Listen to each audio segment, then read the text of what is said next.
Hello everyone, আমি আজকে আবার একটা রেসিপি ব্লগ নিয়ে এসেছি। তো আজকের ব্লগে আমি তৈরি করব হচ্ছে হানি চিকেন। তো এটার কিছু রিলস আমি আপলোড করেছি, তো আজকে পুরো রেসিপিটা আমি দিব। তো এখানে আমি হানি চিকেনের জন্য একটা চিকেন আমি ফুল চিকেন ম্যারিনেট করে নিয়েছি। আর এখানে আমি ময়দা, কর্নফ্লাওয়ার আর বেকিং পাউডার মিশিয়ে নিয়েছি। তো ময়দার সাথে আমি কর্নফ্লাওয়ার দিয়েছি হাফ কাপ, আর বেকিং পাউডার হচ্ছে পরিমাণ মতো দিয়ে নিয়েছি, অল্প 1 চামচের মতো। তো আমি এখানে চিকেনটা প্রথমে ময়দার মধ্যে গড়িয়ে নিয়ে তারপরে আমি ঠান্ডা পানিতে ভিজিয়ে তারপর আবার ময়দার সাথে আবার কোটিং করে নিব। তো আমি সবগুলো চিকেন এভাবে কোটিং করে ডুবো তেলে ভাজবো।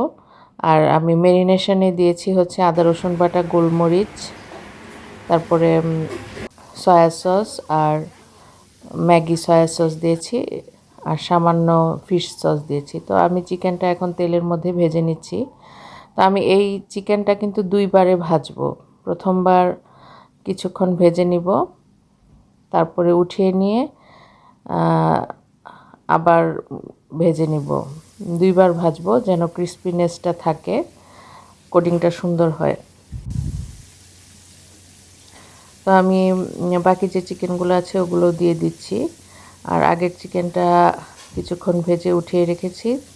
তো এই চিকেনগুলো ভাজা হয়ে গেলে তারপরে আমি আবার সবগুলো চিকেন ভেজে নিব, মানে ডাবল ভাজবো আর কি চিকেনগুলো।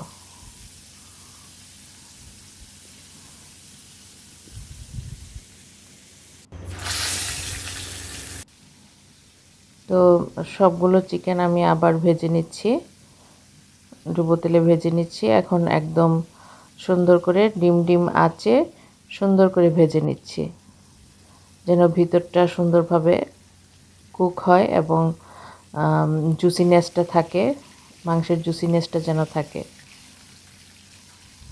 তো চিকেনের কালারটা এরকম হয়ে আসলে আমি একটা একটা করে চিকেন উঠিয়ে নিব।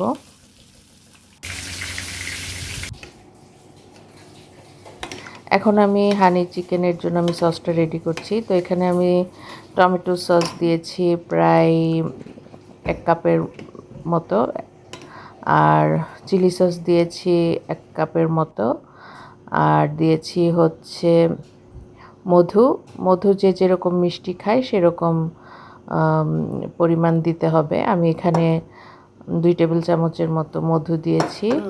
আর এবিসি সস দিয়েছি আমি 1 চামচের মতো, আর দিয়েছি হচ্ছে ম্যাগি সয়া সস। তো আমি বাটারের মধ্যে আদা রসুনটা আগে ভেজে নিব, আদা কুচি রসুন কুচি ভেজে নিচ্ছি বাটারের মধ্যে। তারপর আমি ভেজে রাখা চিকেনটা দিয়ে দিলাম, দিয়ে কিছুক্ষণ নাড়াচাড়া দিয়ে আমি যে সসটা তৈরি করেছি সেই সসটা দিয়ে দিব। তো সসটা দিয়ে কিছুক্ষণ নাড়াচাড়া করতে হবে, হালকাভাবে নাড়তে হবে, নাহলে কোটিংটা ছুটে আসবে।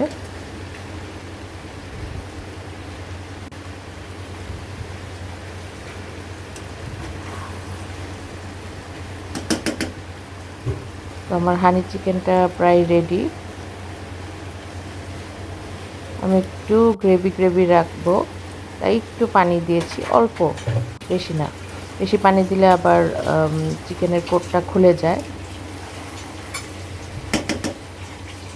আর কেউ যদি গ্রেভি পছন্দ না করে তাহলে পানি দেওয়ার আর দরকার নেই, ওই সসটুকু দিলেই হবে। আর চিকেনটা ভালোভাবে একটু সসের সাথে মিশিয়ে নিতে হবে।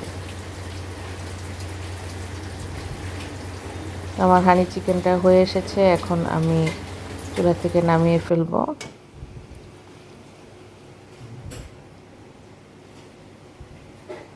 তো আমার আজকের রেসিপিটা কেমন লাগলো সবাই কমেন্ট করে জানাবেন। আর এই হানি চিকেনটা সার্ভ করার পর উপরে সাদা তিল দিলে খুব সুন্দর লাগে।